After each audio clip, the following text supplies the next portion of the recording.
right now. She's not in the studio, but she's going to be talking to us as we speak right about now. You know what is going on right now in Lagos because of the third mainland partial closure of the third mainland bridge, but she's going to be talking to us and she let us know where she is at the moment, and we'll continue with the show. Hello, good evening, madam.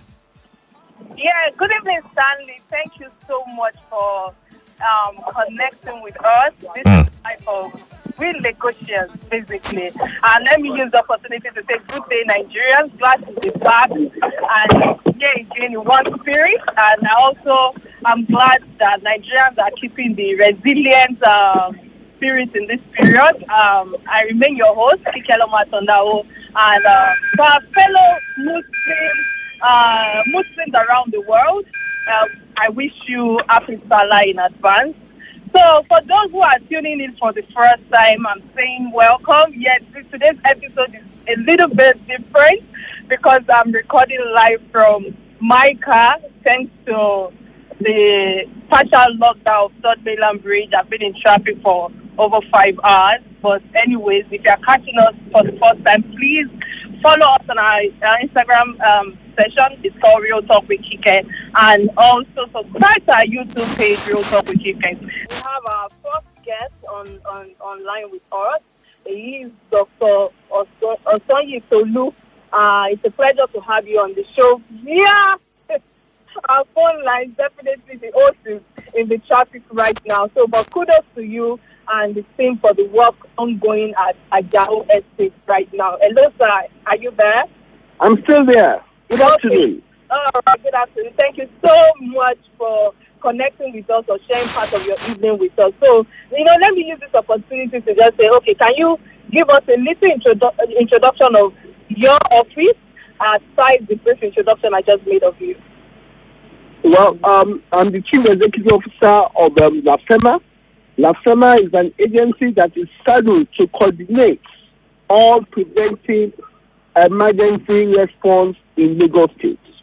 And LASEMA has zonal offices. We work hand in hand with first responders, second responders, and our third responders. And the main importance of all this is to ensure that we are able to respond swiftly, promptly, effectively, and efficiently to any form of emergency in Lagos State. And we are able to work hand in hand with other agencies that deal with preventive aspects like LASEPA, Safety Commission, LAPSCA, Ministry of Physical Planning. All right. Thank you so much for that. I think I need to ask you, what's the situation report at the gas explosion site in Ajao Estate right now, sir? And as we learned that 3 people are dead and several shops have been burned, can you keep up to, give us an update on what is going on at the moment? Well, the incident occurred yesterday around 5:30 p.m. Yeah. We moved in swiftly, promptly, effectively, and efficiently. We are able to put out the fire in conjunction in collaboration with the Lagos State Fire Services, with other key stakeholders, LASMA, police, ambulance services. And with that, we curtailed the spread of the fire and we put it up within 1 hour when we commenced our operation. That's amazing. However, there are some people that were injured. They were treated and discharged. But it is important to note that we retrieved 3 bodies. Okay, you mean dead bodies? This is a gas explosion. We are appealing to the DPR. These are the agents of NNPC, that have federal status. They are the ones that are approving people to be selling gases. They need to put a lot of things in place, which is supposed to be a sort of check balance, so that we should always prevent this kind of act.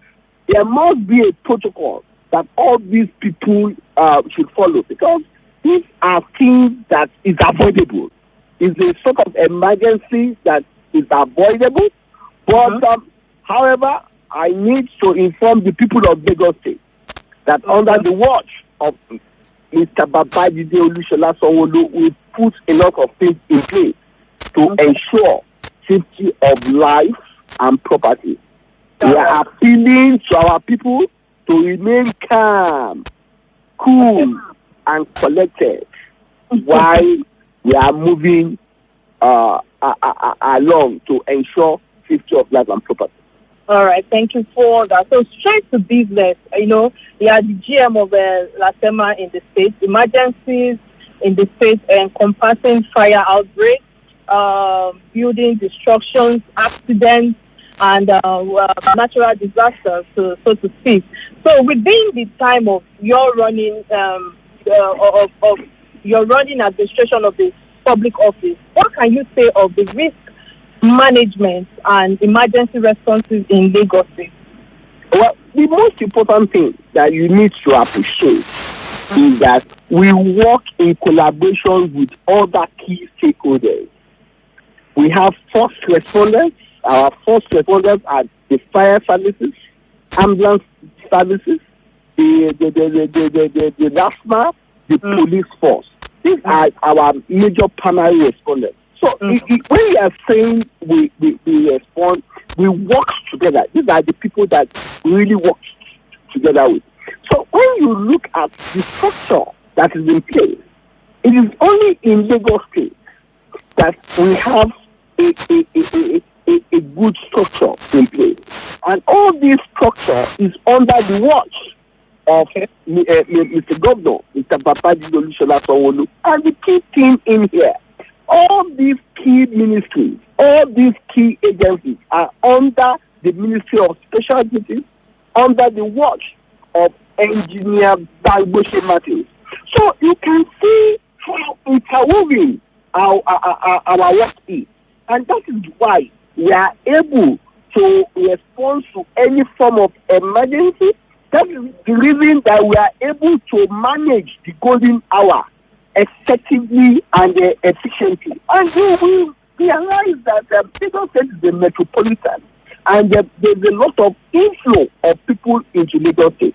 But because we have a lot of structure in place in Lagos State, we have emergency number. The key emergency number of the state is 112767. Not only that, we have zonal offices all over the state.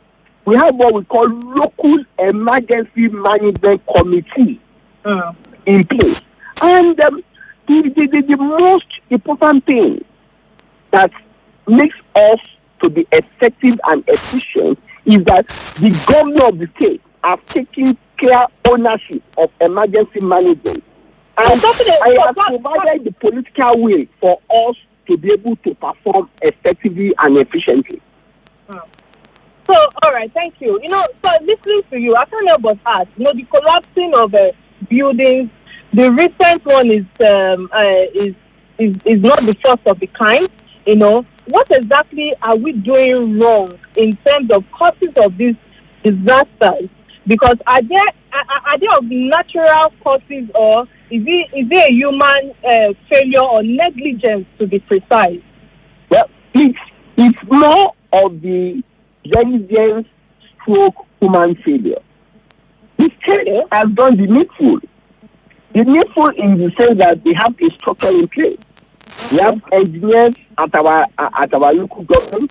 We have an agency that deals with building controlling agency. We have material testing agency. And you will see the gap, the lacuna, so to say, is that most of the causes or etiology of the building collapse, you will discover that after 5 years, our people are not maintaining their structure again. After 5 years, you should be able to check the integrity of your structure. When you go and do the integrity test and the material testing. When you say integrity and materials of the structure, past reports and forensic investigations on collapsed buildings in the state have revealed that substandard buildings, building materials, and neglect of construction guidelines have led to the series of collapse or collapses that we've experienced today. So my question is, the incompetent and quack building developers have continued to endanger people's lives and properties. So what solution caters for this from your own perspective? Listening to you. Okay, if you look at it, the agency and the ministry that are really concerned with this, the fiscal planning and the building controlling agency, they put a lot of rules in place. In fact, they are going about with their honorable commissioner carrying out a lot of enforcement that you should not build your houses. We have the material testing agency that are in the grassroots and zone offices that they are going about checking a lot of things too. So the most important thing, which I keep on saying, is the attitude and the orientation of our people. They are not taking clear ownership of their safety. And then, in as much this thing continues, we will continue to experience all these things. The enforcement agency are going everywhere. But the most thing is that we have a structure in place. The only thing you need to do is that have appropriate approval, ensure that you subject the material that you want to use to material testing, you do your soil test, you ensure that your building are built according to the building code of the state. While you are building it, you should call in the building controlling agency in your area to assist you with a lot of things. These are basic things. And when you have the structure in place, after 5 years, you should subject it to integrity test. And we have material testing. Where is the material testing agency in Lagos State? All right, thank you for that. Because of time, I have to quickly ask you this question. I observed that as the GM of LASEMA, you were with the governor of Lagos State at Adenija today for inspection of the partial lockdown of the longest bridge in Africa, Third Mainland Bridge, running into 11.8 kilometers. Bring us to speed on this update regarding the work that is ongoing with this lockdown. If you look at the partial lockdown of the Third Mainland, which is the second largest building and second largest road, a bridge in Africa after the Cairo, you will discover that we have made a lot of provision in place to ensure safety of life around that area. We are working with all the key stakeholders, the Federal Ministry of Works, the Lagos State Ministry of Works, the FRSC, the LASEMA, the police, marine unit, and the LASWA. We have provided alternative routes that people could use.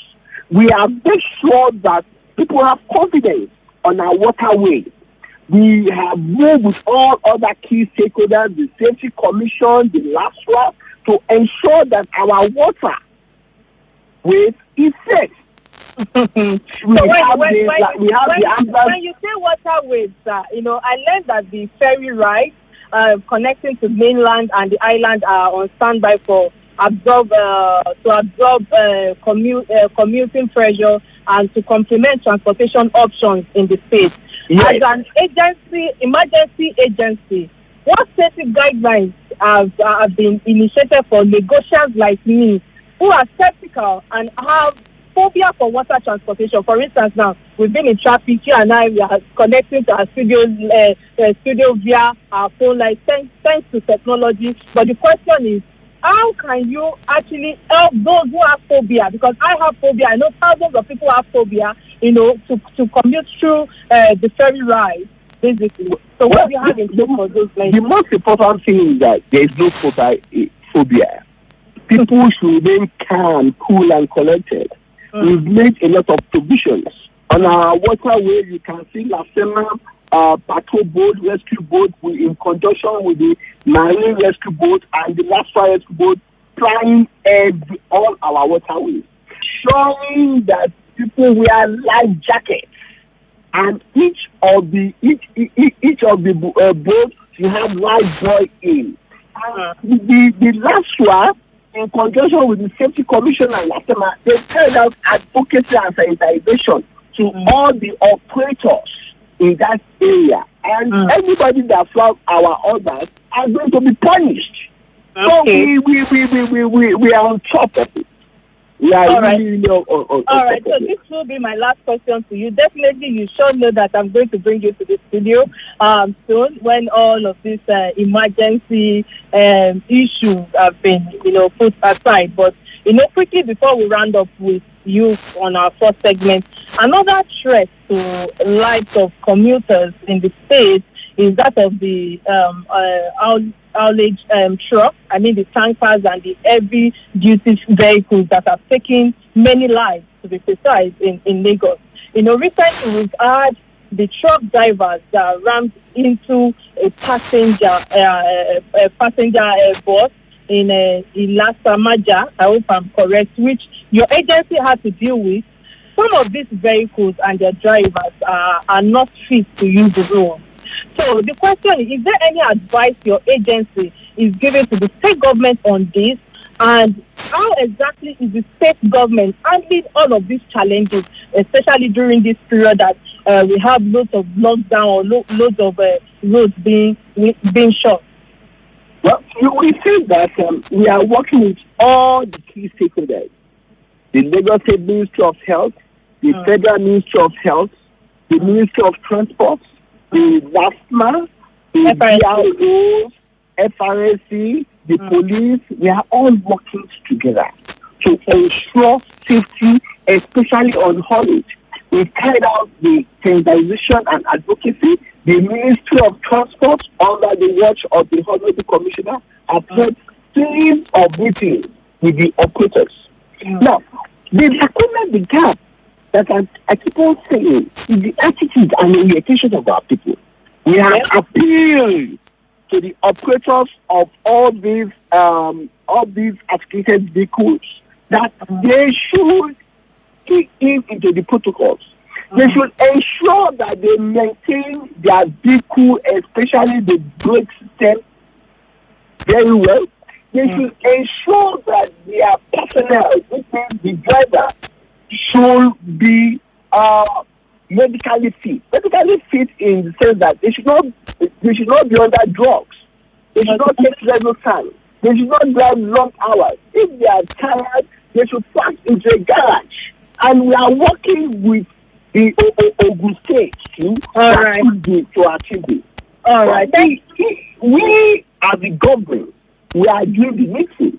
We are appealing to the good people of Lagos State to abide with the rules and regulations. All right. Thank you so much, Dr. Osanyitolu, sorry, pardon me for the way I pronounce it. Dr. Olusemi Damiola Oke Osanyitolu, and I'm the Director General and Chief Executive Officer of LASEMA. All right. Thank you so much. You're actually on top of your game when it comes to emergency responses and the proactiveness in the state. Kudos to you and your team for a great job in mitigating the risk and disaster in the state. I say again, thank you so much for joining me via our phone lines in the traffic, to be precise, in our car. Anyways, thank you so much again. We'll go on a quick break and return after headline news. But first, a word from our sponsors. Do not touch that dial because we have Dr. Akin Oguniro in the studio. Yeah, bye now. Bye.